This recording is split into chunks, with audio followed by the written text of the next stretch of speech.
Good afternoon, everyone. This is Henry Gambell with SimplerOptions.com, and in tonight's free video, I wanted to continue on with the theme that we've been sharing here for the past couple of weeks, and the first one to look at today is Tesla. Now, when I look at this chart, it is fair to point out each decision in this, and as I began my campaign in Tesla, I did point out that it was respecting some areas of weekly symmetry, and these can be tougher areas to play to the short side. The reason why I did that is because you had the weekly squeeze that had already confirmed to the short side, and I was looking for the daily to do the same inside of that. Now, a couple of things that I did right in this. First off, we did take off some of our position down here around on that first test or second test of 300. So that was beneficial. I also got out of more of the directional straight up puts that I have when you closed above the 21. I did still have a vertical on today, and at this point there was no reason to continue to hold that. So if there's anything educational to learn about it from this point, first off it would be that symmetry that makes maybe a little bit more of a mixed decision, and then when it closes above the 21 you can look to reallocate that exposure. Obviously that's not always going to work perfectly, which is why I held a little bit of the position to see if something like this could follow through, but until further notice I'm going to be done with Tesla. And I closed out the rest of those holdings today.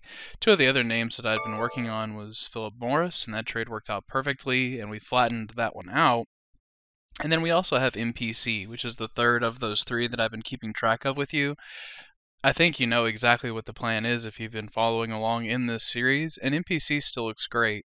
Okay, putting those three behind us, and I'm not going to spend any more real time on them. Hopefully you know the intention and what you're going to do with them if you do still have any of those on. And now it's time to start looking at three fresh ones with the idea of looking at something in the energy sector. I like the concept of looking at MRO. You're above the primary moving averages, and this is something that I'm not looking at this back on the monthly chart and thinking, all right, I'm going to buy this and hold it from now on, because that's not really that favorable of a chart. But it's looking to the idea of saying this is a sector I've been wanting to pursue anyway. The weekly chart trades favorably, and the daily chart has a squeeze that I think is going to resolve to the upside. Now, as I look at this chart, I treat all of this as my range where I would like to build up into the position. So I think we can get started with that as early as tomorrow, but I do want to give it plenty of time to play out. Then we also have a trade setup here in STZ. And I've been a little patient with this one. We saw that it's been in a squeeze for some time, but I feel like today gave me a lot of what I like to look for in a confirmation. You had decent volume. You can see you've had 2 days of the momentum in the squeeze has shifted, and you have the shift in the parabolic SAR, which tends to be a decent indicator.